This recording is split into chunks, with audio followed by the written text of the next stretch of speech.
And I'm gonna start. Now I did. Okay, now we're recording. All right, welcome, John. Thank you. Okay, so I'm John Alfred. I am a history teacher and also the head eSport coach at Willow Canyon High School in the Dysart Unified District. I've been doing this for 5 years now. This is our 5th year doing it. This is also the 5th year that Arizona has been doing it. So we have been one of the pioneers in esports in the state. I love all things esports, even though I was forced into it at the beginning. But you learn to love what you do. So. I'm Alfonso Vasquez, network engineer for Dysart Unified School District. Been with the IT department over 10 years now. Esports, I guess, is a huge thing to me too. I grew up playing video games, so to be able to kind of jump into that while supporting the IT side was pretty amazing. Love it. And then anyone else in the room? Diana, do you want to introduce yourself, or do you just want to be a fly on the wall in the background? Fly on the wall? Never. Ever. CIO for Dysart. This is just very exciting. I will say, if I could clone both John and Fonz, every school that we have, it would be wonderful. I'm just grateful that they're both here on their time off to share this information with you. And just one thing I want to stress is that esports should not be taken lightly. It really takes discussion and planning between the champion of the esports on the site and the network team for the security. It takes those discussions and those meetings and working through all the bugs and just being in constant conversation until we can get everything safe for the kids. And I appreciate that these two have dedicated so much time to making it successful for Willow Canyon at Dysart School District. So. And where should we dive in? Because I know when we were talking prior to, everybody coming in the room, we were saying that there's such a abundance of information that we want to just glean from John and Fonz. And did we want to start talking about student impact and then kind of work our way into the background of what IT's doing in the background? John, would that be okay if we began from that perspective? Sure, I could talk about that. So student impact, this is esports is kind of amazing because it targets students, generally speaking, that are not engaged at school. They come in, they do their schoolwork, and then they go home, and they don't follow any kind of extracurricular activities at the school, right? Traditional athletics, you have your football, baseball, basketball. Those athletes are very much engaged with the school, with school spirit. It also helps with their academics and their attendance. And esports does the same thing for esports athletes. And the one thing that I've seen here at Willow Canyon, we started out with 12 athletes our very first year, and now we're up to 39. And so it's one of the larger athletics programs here at the school. Some things that it brings is it brings equity and access to students. They learn to work together. They engage with each other. They engage with me. They engage with students in other schools. There's quite a camaraderie in this sport that is very different. I was a football player in high school and in college, and you didn't really interact so much with the other guys for other schools. And here they're building friendships, they're building relationships, not just here at Willow Canyon, but throughout the valley. There's also a lot of collaboration and teamwork. That those are skills that they learn here that will help them in the workforce, regardless of what they're going into. Because they have to work with different people with different attitudes. And that's something a lot of them aren't used to. Like, there's something about Little League sports that teaches student athletes those skills. A lot of these guys have never done that. So getting them in here and learning how to collaborate, learning how to work with your teammates is really something quite big. We focus a lot on sportsmanship. And another thing that we do here at Willow is we focus on the future with these athletes.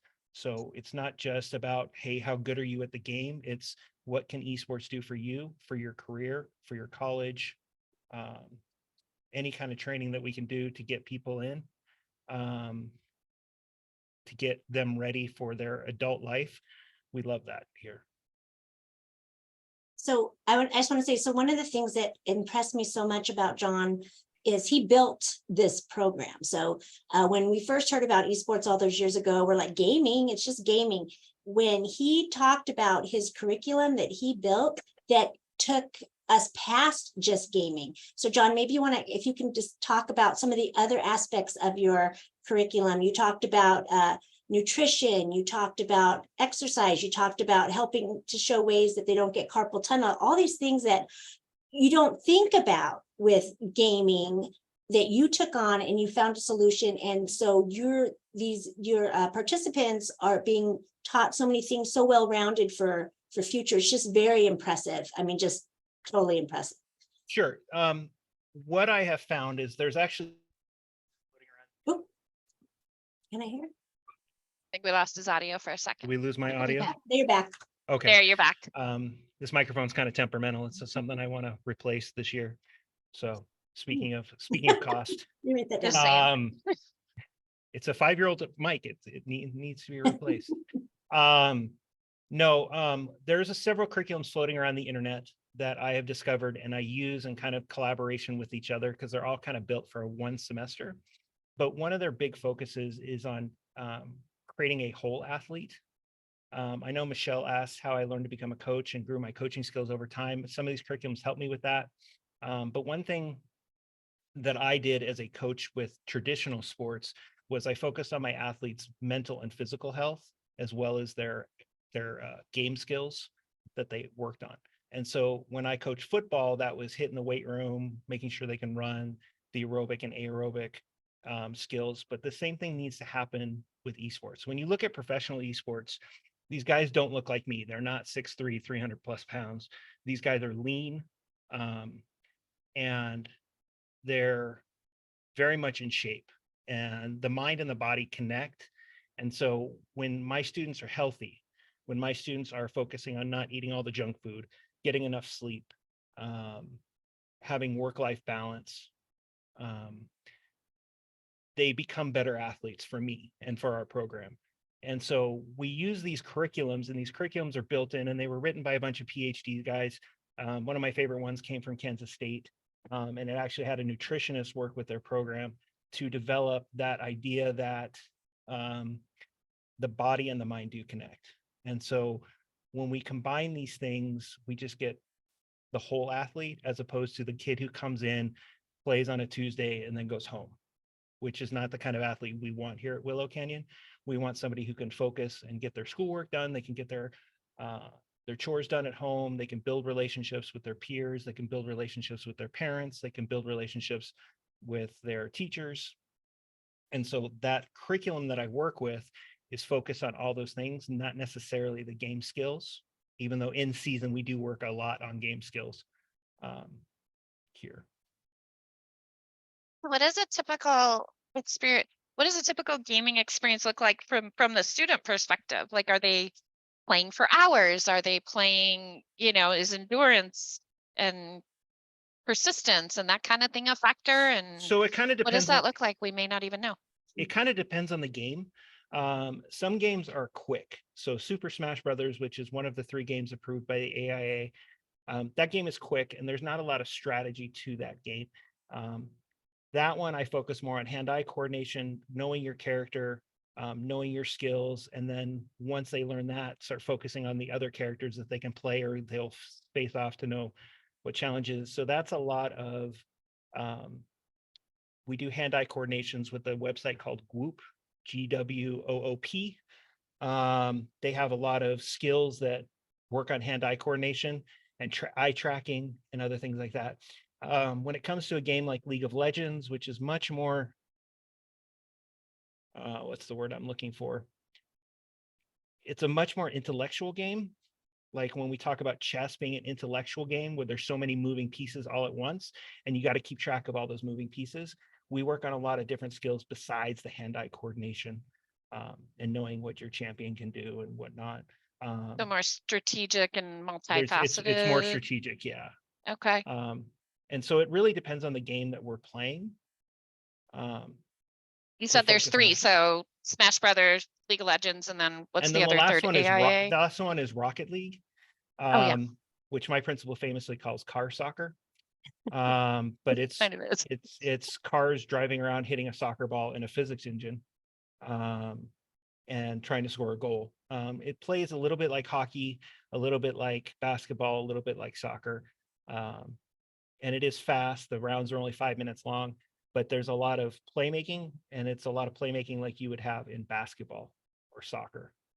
And so it's quick. It's not like football where you can stop every 30 seconds, get in a huddle, discuss things.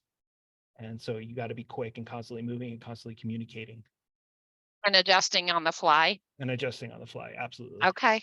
That's kind of cool, huh? Do the kids have a preference? And everybody else jump in with questions as well. Do the kids have preferences for the different games? And is there a structure around, sorry to not know, like, is there a structure around like what games are played when and how, or is there a requirement, or, from Yeah, how does that work? Generally speaking, my athletes only play one game.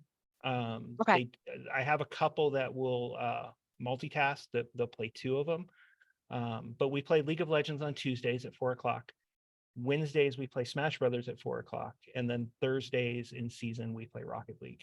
And then there's talk of a fourth game being added, but I don't want to talk about too much until it does get or does not get approved. That we're really looking forward to, because the colleges play that game a lot, and it opens up more opportunities for scholarships and that college career path. So we try to stick to, as a district, I think coming from cabinet, is AIA sanctioned games. So they have to be approved by AIA for just to keep things safe for the kids. And so I think we struggle with the higher grade levels, like college, do not have those same restrictions. So we have to go through some kind of approval process before we can have our kids access that. Yeah, absolutely. And that's why I don't want to talk about that fourth game. I'm really excited for it. I'm on the advisory committee for esports with the AIA. But the board still has to vote on it. So we have to wait on that one. But I'm really excited for the expansion of esports, because I do get a lot of students. Well, if you played X game, I would play. Or too bad you only play games A, B, and C. If you had game D, I would play. And like Diana says, that we have to follow those restrictions placed down by district. Something else that's, and I just saw Emily's question about equipment. So what I found interesting, John, was when we were first starting out with esports, we bought some initial equipment.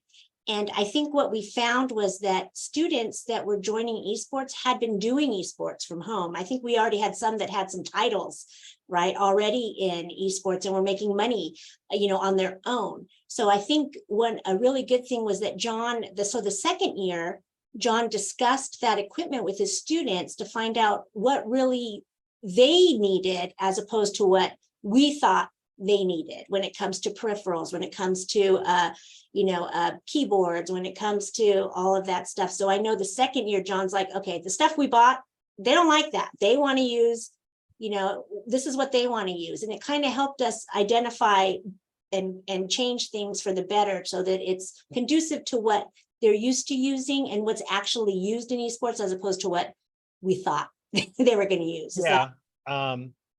Like I say, when I talk to other coaches, we're building the airplane as we're flying it. And so those first couple of years were a lot of, hey, what do we need? Hey, we think we need this. And then I would say 90% of the stuff we got, we definitely use all the time. About 10% of the stuff is situational. But I'm going to look at some of the comments real fast and answer some of those questions. Like Emily asked, recommendations for people starting out. It can get expensive if you start with all three games. So for schools just wanting to start out, Smash Brothers is the easiest from financial standpoint, because all you need is one Nintendo Switch, which is $299, a TV, and an internet connector piece, which is $20. So you can get in there under $500 and have an esports team. If you want to get in with League of Legends, it's recommended you have 6 gaming PCs, each one's which are costing between $1,200 to $3,000 a piece, and they get really, really pricey. And that's not counting things like live streaming or recording them. And so it can get expensive fast, but if it's seen as an investment, then like the equipment we've been using for 5 years now, and generally speaking, beyond peripherals, we haven't needed to upgrade any of our equipment. So you want to keep in mind that, especially if they're competing, you don't want to you don't want to go in for a basic device that's going to hinder their competition, because they're just going to get frustrated. These are gamers that are used to high powered devices, and they're in it to win it. So if you have something that's slowing them down, it's not going to be successful. They're going to be frustrated. Michelle asks, is it divided into freshman, JV, and varsity? It is divided into varsity and JV, but you are allowed to have unlimited JV teams. So like Smash Brothers, we ran 4 teams last year. Our varsity team that competed for state championship, and then the 3 JV teams that there's no playoffs for JV. And then go sorry. ahead, Laura. I No, was go. just going to say, put in the back of your mind, because, and I'm wondering, you came in without, you didn't necessarily volunteer yourself to take on this challenge, and you took it on. And so you're very casually saying, yeah, we did 4 teams here. We did, like, there was a lot of planning that must have gone into that, and a lot of learning on your part at the same time, building the plane as you're flying it type thing. So for people like Emily was asking, like just starting out, like, how do you get to the space where you're able to casually say, we have 4 JV teams and we've got this and that? And that's just something to put in the conversation as you're talking about other things. It takes time. So like Ryan asked, do we compete with other districts around Arizona, across the country, or just within our team? AIA currently has 88 teams competing in esports. So the first year we started, there was only 12 teams. And so it was really easy to get going, and we instantly knew who we were playing and what it was all about. We developed rivalries with certain schools, like Willow's got a really good rivalry with Gilbert High School, with Brophy, and others, and Valley Christian. But right now it's 88 schools, and I believe that number is going to increase this year to close to 100. And so there's just lots and lots of competition going on there. I know the first year we started right when COVID happened, and we had competed a couple times and everything shut down. And so I reached out and started building networks with other coaches across the country. And so my players were playing from home during COVID lockdown, and we were competing against teams from Hawaii, New York, Georgia, Texas, a lot of schools from California. And it was an interesting experience having to coordinate that first year, that now that doesn't necessarily happen. So You'd like to see that persist, if is that, did that just naturally devolve? That naturally devolved because we like to keep it focused within Arizona, just like any other AIA sport. During off season, I will reach out to those coaches that I know and play scrimmages. There's some schools that I just don't like to play because they're so good. Like there's some schools in New Mexico, they're absolutely fantastic, that I don't like. But we also scrimmage with college teams. We scrimmage often with the team from GCU and from ASU. I've been trying to get with Arizona or University of Arizona, but they've just had some personnel changeovers, so I have to start that process all over again. But we compete in that, and that also builds relationships with the students with those college programs, so they can start looking at scholarships.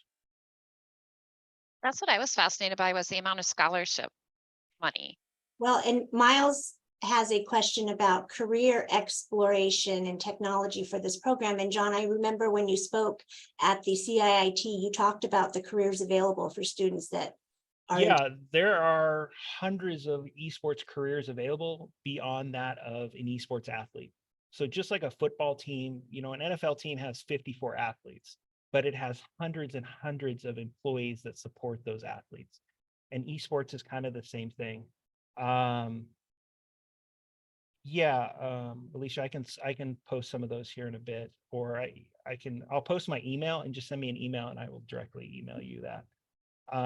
But the careers in esports go from everybody from health and nutritionist for the esports athletes, to program managers, to marketing, to graphic design, to live streaming.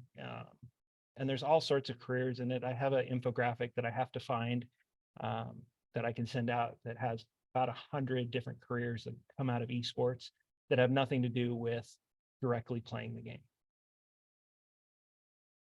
They are not some of them are not like low salary, I should say low earning, like the, the jobs I just Googled really quick, and some of the, these are some, So good. there's a lot of, yeah, I'm trying to figure out how to say it, but yeah, it's a, There used to be They're back in the day lucrative. before esports, when you talk to kids, they go, I don't want to test video games for my job, and it's like, okay, there's so much more beyond just testing video games.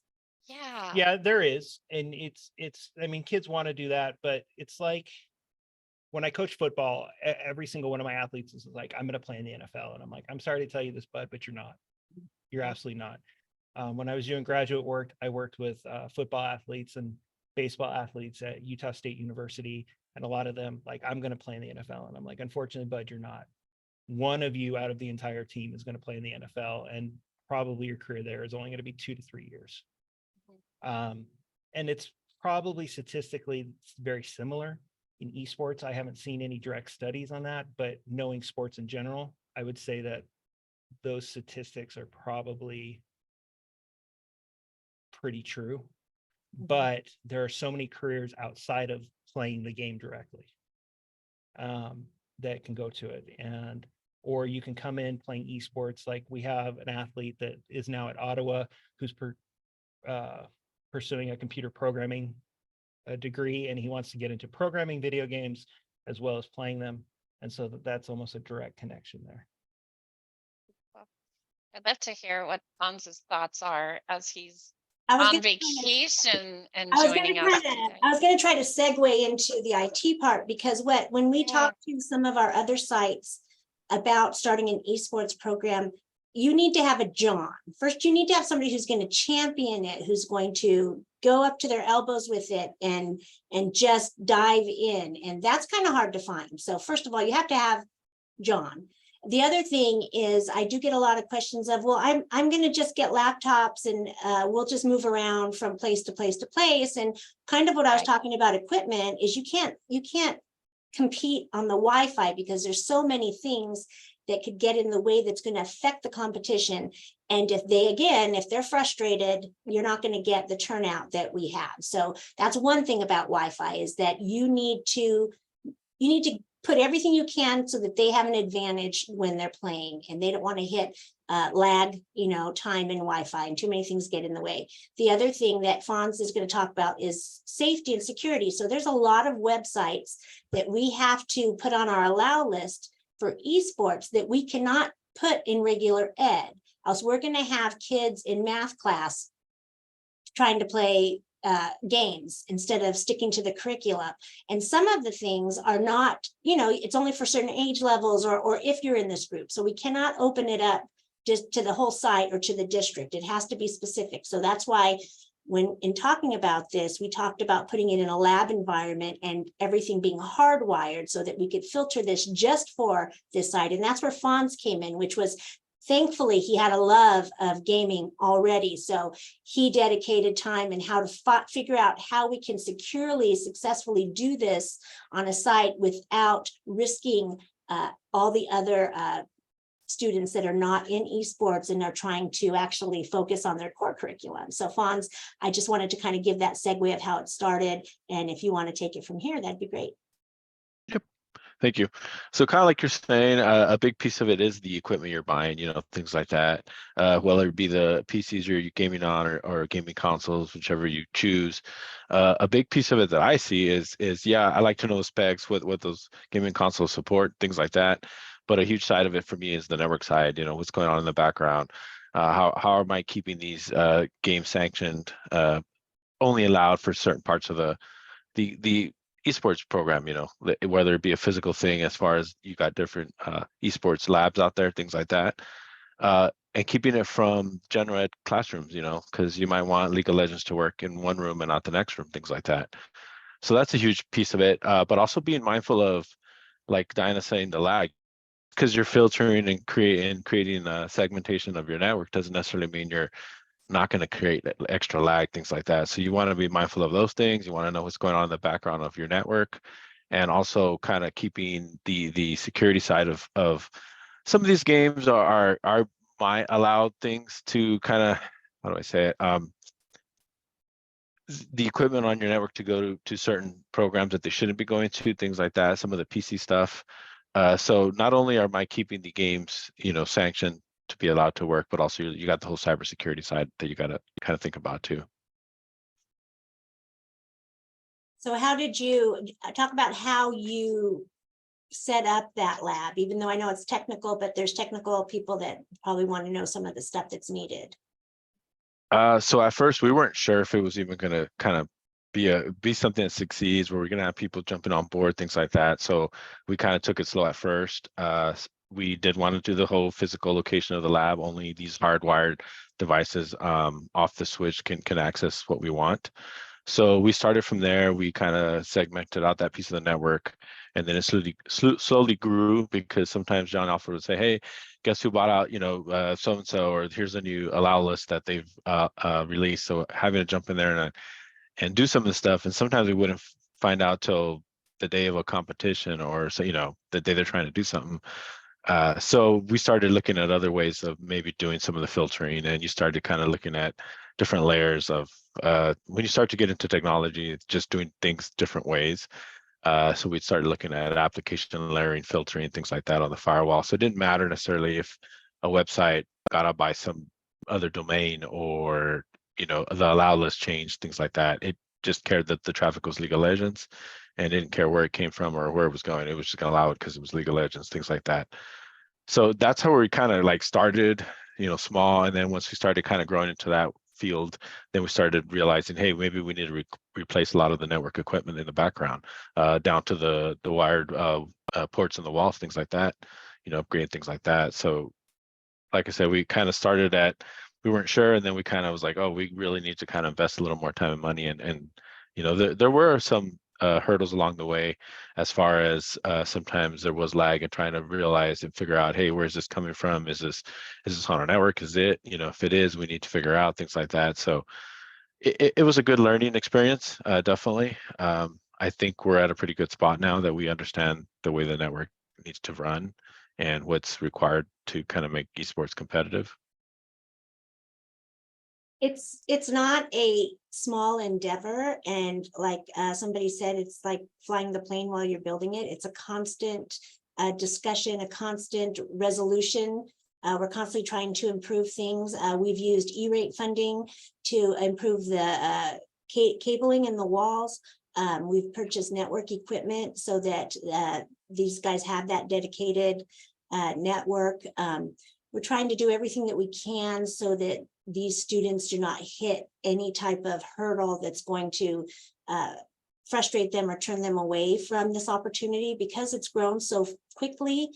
We know it's needed. It has, I mean, as somebody who's in IT, who grew up with IT, this is what's bringing them out of the basements. This is what's bringing them out of their bedrooms. It's a place for these kids that did not have a place before, and it's fabulous. I mean, it's a great program, but you need a John, and you need a Fonz, and you need somebody who's really going to dedicate and help these kids succeed. Because if you don't, if it's just a fly by night and you have somebody with a little bit of interest but not enough time, it's not going to work. And that's, I think, why we have it so successfully at one school out of 24, because we just need that buy-in. And I try to tell schools, and even our schools in our district, that if you don't have it, don't invest the money in it, because it's not going to work. I mean, you have to have it. It's still new. I mean, Fonz, his team is, he has to constantly make sure that our kids are still safe, and we just got to dedicate time to figure out how to do that. So Fonz has done a couple presentations for different groups. He's been at CIO, CTO. You've been at ASBO. So he is, and I'm offering him, I know, Fawn, sorry, but he is available if districts are interested. We do not want anybody to reinvent the wheel.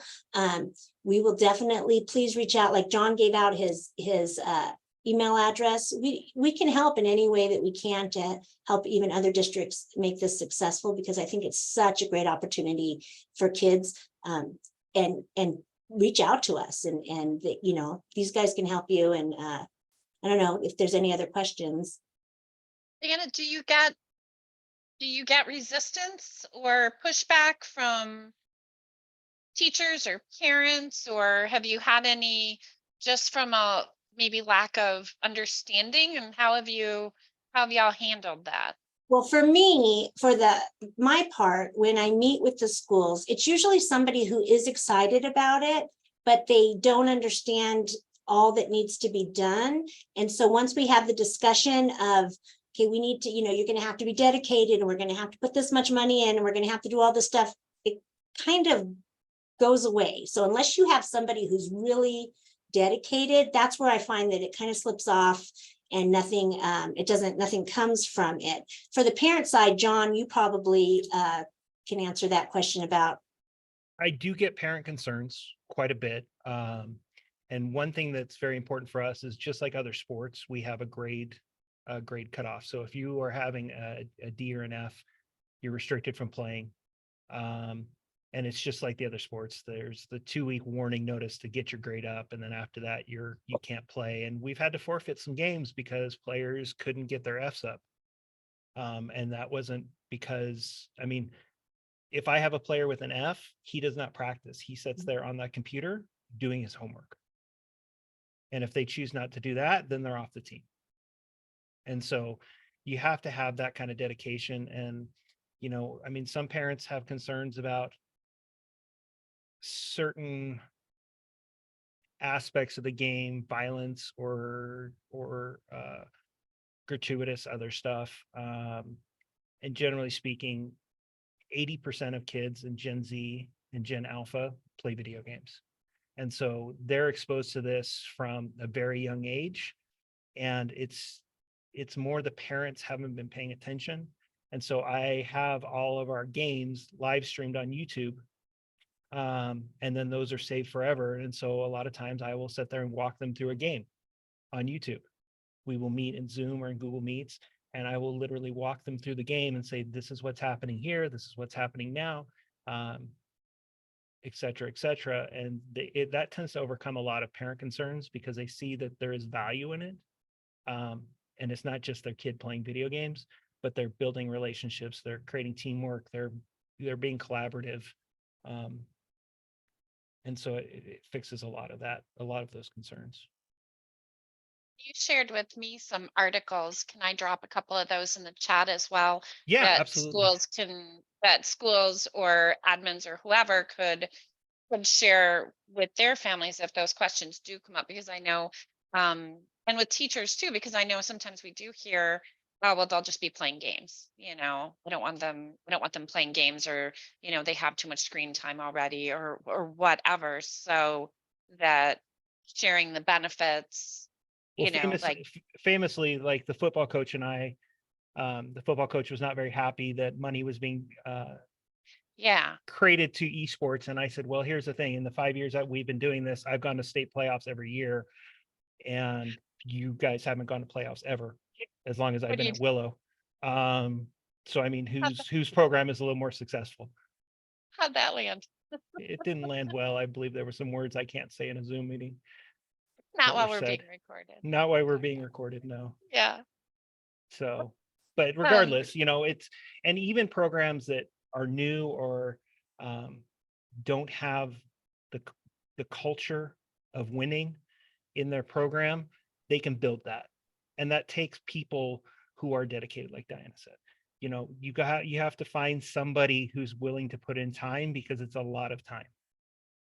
We run 2 seasons every year. There's a fall season and a spring season. The spring season being the one with the state championship. And so it is a year-round sport. And it requires a lot of time. Like, we're going to start our tryouts August 21st, and we will run until right before Christmas. And then I'll take a couple weeks off just for my own mental sanity. And then we'll start up again, and we'll run until the end of April.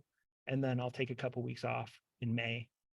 But I've already been at home planning out this year. I've been talking with my seniors, things we want to accomplish as a program together for this upcoming school year, and how we want to build our program together.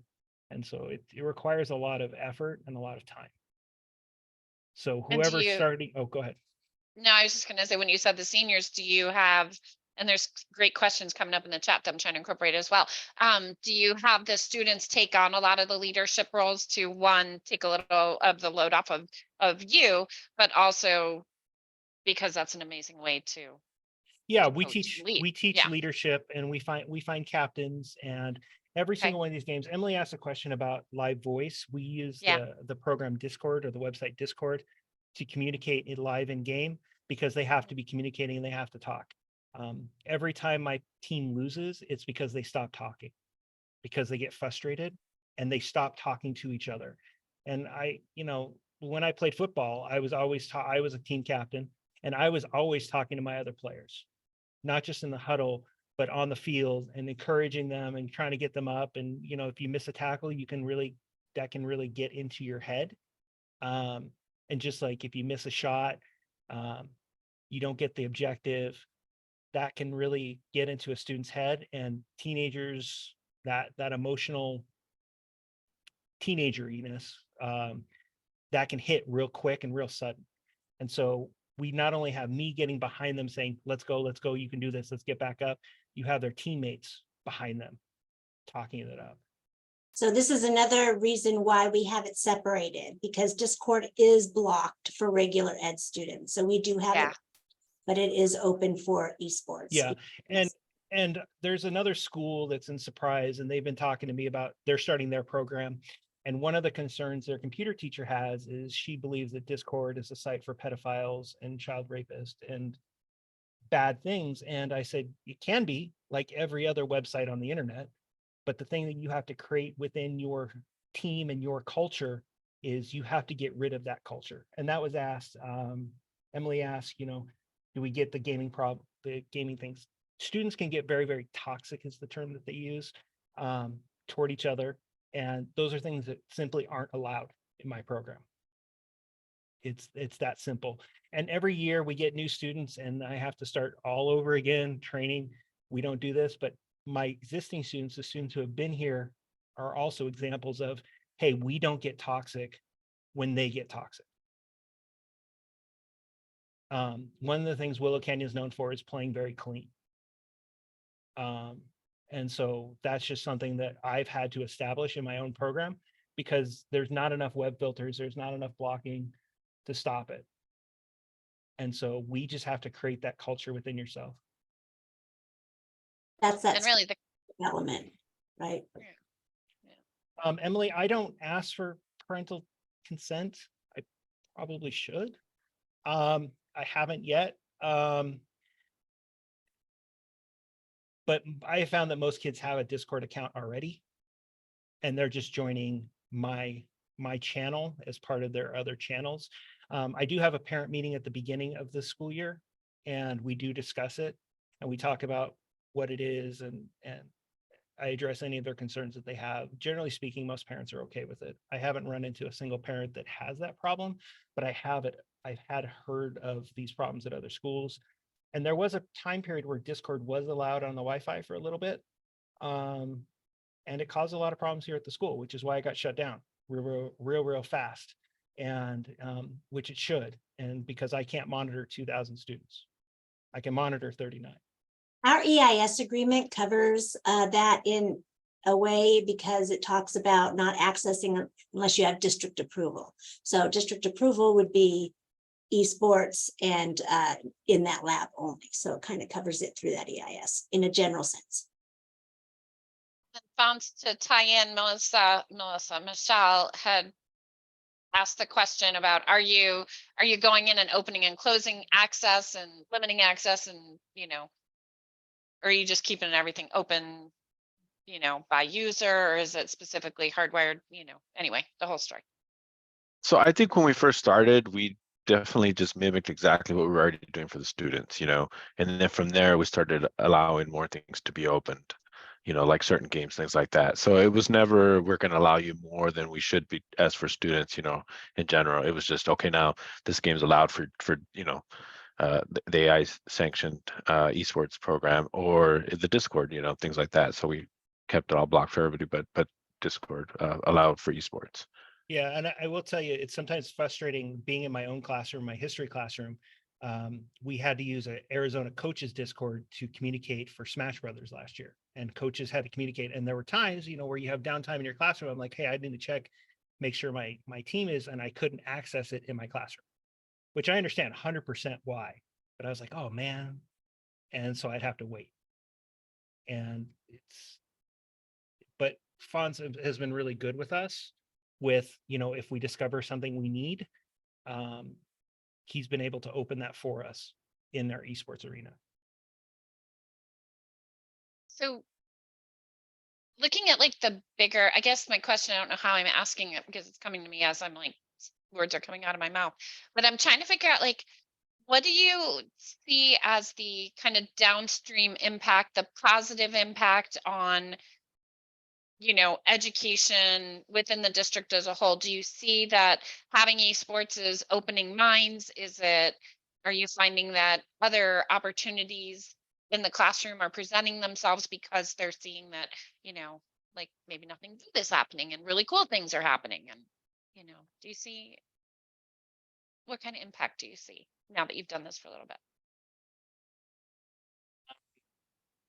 I need to think about that one. That's not one I could just quickly answer I should have asked that one ahead of time so that ahead of time. so Yeah, that there could I could be have some. prepped for that one better. Yeah, sorry, just came to me. And I can come back. We could talk about something else and float back to that too. Here's what I think. I think that it creates opportunities at a school to build a bigger culture, because kids are not just going to football games on a Friday night or going to the basketball games on Wednesdays, but they're logging into YouTube and Twitch to watch our games live and to cheer on our athletes.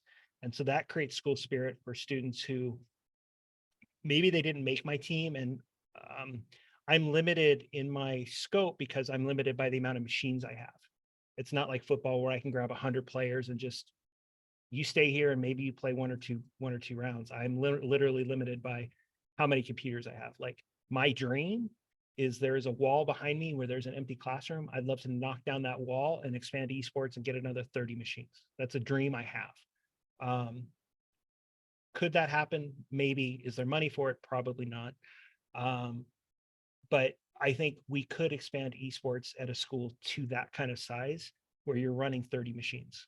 Right now we run 12 PCs and 12 Nintendo Switches. But in terms of other schools, I know that this year Shadow Ridge in the Dysart district is talking about adding an esports team. I know they did a lot of preliminary work in the spring. They're coming over here a lot. Valley Vista is talking about it as well, but I don't think they're as nearly as far as Shadow Ridge is. There was a question for scaling other high schools. It'd be great. I would love to see a middle school to high school pipeline, just like there's a high school to college pipeline. There's a guy down in Levine district, JD Williams, who's done some amazing things, kind of building his own little league, and he competes with other states as well as limited middle schools throughout the state. I would love to see that in my district as well. Whether every middle school should get the exact same setup that we have, or however many tens of thousands of dollars that cost, I don't know whether that's a thing or not.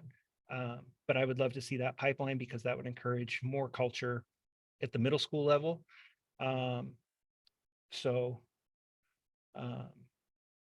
But yeah, I think I'm getting rambly, so I'll just stop for now. I'm curious, and is there an opportunity for boosters? Like a parent? We have boosters in our Okay. program. There's not that many. Okay. Where there's about 3 or 4 parents who are active. We do fundraisers. We bought a bunch of peripherals that I don't want to say the district doesn't know about, but I mean, our bookstore is aware of them. They're inventoried, but we're not raising football level money yet. Okay. What about like vendor sponsors? Yeah. We've talked about doing that. Part of the problem is I have about 25 people that watch our live streams. And a lot of vendors are like, that's not enough to give you $500 for the year, or $1,000 or $2,000 or whatever the pricing tier was. I don't have that with me right now. If as we grow the program and as we get a bigger online presence, I think that will happen.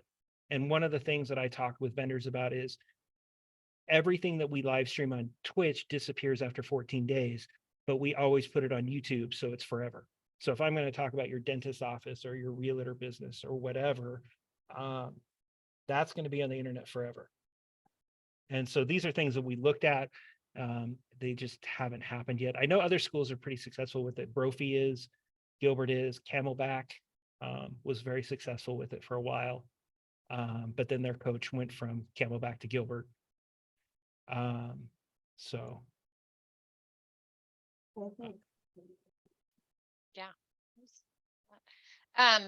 We can, and I know some people have been asking questions. Alicia mentioned that she's very familiar with JD and his work.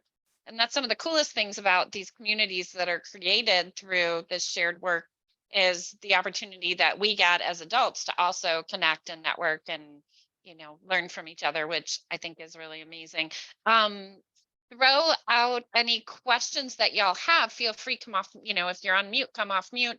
Who in the group is doing something with esports right now in perhaps their district? Or I've seen, like, Ray, I know you were nodding quite a bit, so I think you have some familiarization with, you know, some familiarity, I should say, with the work. Do you have thoughts and comments on what Fonz and John have been talking about? Anybody else have thoughts or questions for them? And we can open up the conversation. No, I really like that they talked about starting with Smash Bros because of cost and ease. So I think that that's a really good way to get our middle school into esports in a way that doesn't overwhelm our very small IT department. That is a question, because we are, as a general rule, chronically overworked and under-resourced. So how do we, I want to say, get IT departments, or, you know, how, but Diana, I guess, how did this become a priority Well, for your team? it started with, we had guys, I mean, that like gaming, and, you know, they do it on their own time. And so it really was, it's kind of, you know, it was an interest with him, and Fonz did dedicate time. Fonz, maybe you can better answer, how were you able, because talk about small IT, we have a very skeletal IT department for the size of our district. So whenever somebody takes on a new project, we have to take them off a project. And Fonz is actually our network engineer, so he is up to here already with work. So I don't know, Fonz, maybe you want to talk about how you made the time to do it. I mean, aside from me, obviously, I was going to say, aside from me, like in video games in general, you know, it was a new thing that came on my plate, you know, and the nerd in me wanted to just figure this out and take it on. So that had a lot to do with it too, you know, just, hey, I want to do this. I want to figure it out, make it successful. So kind of took that on, and then started realizing, hey, we could do this a better way. So kind of like I mentioned earlier, the way we were doing some of the stuff filtering wise, we didn't quickly realize that maybe there were easier, quicker ways of doing it, more dynamic ways. So started looking at those ways to kind of alleviate, hey, I don't have time to be in there every week changing this list around, but maybe there's a way I can kind of automate it a little bit so it does it on its own, you know. So that kind of helped. But yeah, it was just a passion, you know, like Diana was kind of mentioning, you know, just some people in general liking video games and just kind of wanting that to be a part of it. And we didn't have to figure it out on our own, because we had John. So John knew what he needed. He knew what he wanted. It was clear communication. It was constant communication. And like I said, I don't think we're done. I think it's just the next iteration as we grow. I'm all for John having another lab and another class. And I will say, as a parent, you know, I like the idea that I have 5 kids. None of them were into physical sports, but they were all into gaming. And had we had esports, I think that culture for them at the high school would have been so much happier because they would have been part of it. They would have become part of the school. And that's what you want. And not all kids are going to play football. You know, they're not all going to play baseball. And it took them, you know, I have a 13-year-old that's starting high school next year, and he wants to go to Willow so that he could be on the esports team. So, I mean, it's exciting, you know, it's exciting for people like us, like me and Fonz, that don't normally, I mean, that's what, you know, we're in the basement on our computers, and it's I think it's just such a great opportunity for kids. It's just phenomenal. We've added to the school cultures. We've made their high school experience that much better because now they're part of the school. And I think that's what it comes down to. That's the part that I'm excited about. And I'm sure John and Fonz also are, just to see these kids flourish the way that they should is exciting. Does everything that we've been talking about, we're at about, you have about 7 minutes left. Emily, I'm going to put you on the spot for a second. Does the things that they've been talking about, because you're asking questions in the chat, does this encourage the idea of expanding the work that, say, your district is doing? Or do you feel like other districts would be encouraged by like the excitement and the passion that we're seeing in these three as they talk about it? Do you think it raises a lot of questions and concerns? Kind of generally tell what you think around this. And I didn't tell Emily I was going to ask her this question either. No, that's fine. I think it's super cool. I think it resonates with me because I know there's a lot of kids, including, like Diana was saying, my son is starting high school this year and is never going to be the traditional sports kid. So just providing that opportunity for kids to get involved with school, like that might not fit into the normal things, is really exciting. And then I also was just really excited by the fact that, like you said, if they start with Smash Brothers, they can get started for $500. Yeah. So that's exciting for us. And Bill, we're really lucky because we have a program to provide teachers with payment, extra pay for providing opportunities like this. So I feel like if we could find someone that wants to do it, it sounds like there's a pretty clear path to supporting them with, if it's a $500 investment initially, and then building on that, and then the curriculum. It's exciting that there's a lot I learned that I didn't know before today. So thank you guys for doing this. And then what about the safety considerations that you were asking about in the chat? Do you feel like those concerns were eased around what questions might come up with your parents, your teachers, your teams? Yeah, I mean, it sounds like there's a lot to work through, which is fine. There's other things, we've started a cybersecurity program that has similar concerns. So, and just the focus on data privacy and all those things, that was a lot of the stuff going through my head, but you guys have done it. So there's a path forward. It's just putting in the work. And Alicia, you see a fair number. She's like, what? A fair number, like other districts as well, right? Who are doing this work, like you were saying, JV, the other people's work. Did you see some common threads in what they were talking about today? Yeah, I mean, so I just background, I know JD because I came from Levine. Yeah. So I coached with him. I was an instructional coach with him. So that's where I know him personally and his work. Esports, though, is brand new to me. I was joining today really just to listen in and kind of see what's going on. I know our Office of Digital Teaching and Learning has their mentor-mentee program where they're partnering schools, to roll out esports programs. And so I'm not super familiar. So to answer your question, I'm sorry, I don't really have an answer. No. But this is really neat to be able to hear how you all built this program from the ground up and just kind of all that back end work that has to really be done. So I learned a lot. Thank you. And Kelly was saying she was bummed that she couldn't be here today. She had at ODTS, she had she's going to watch the recording. She's really excited about it. And I know, it's interesting to hear what y'all are saying, because I've been out of district for a few years now, but it was 3 or 4 years ago when I was working in a district, and we were exploring the idea of esports, and there wasn't a lot of excitement around the idea. There were more concerns than there were enthusiasm around it at the time. And I think over the past few years, that's definitely shifted. And so it's really neat to see that there is so much good being noticed, you know what I mean? And that we're able to really bring in those students. I know I had my kids are older than y'all's, but my son, when he was 13, told me he was going to be a famous live streamer on Twitch.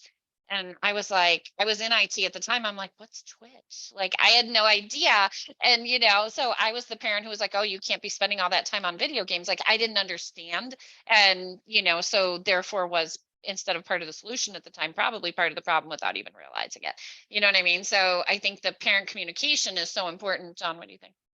Yeah, and the other thing that's really helped is over the past 5 years, as more and more schools have got on board with this, Yeah. it's created that excitement. And AIA has proven that esports does have value, right? That it does add to the high school experience.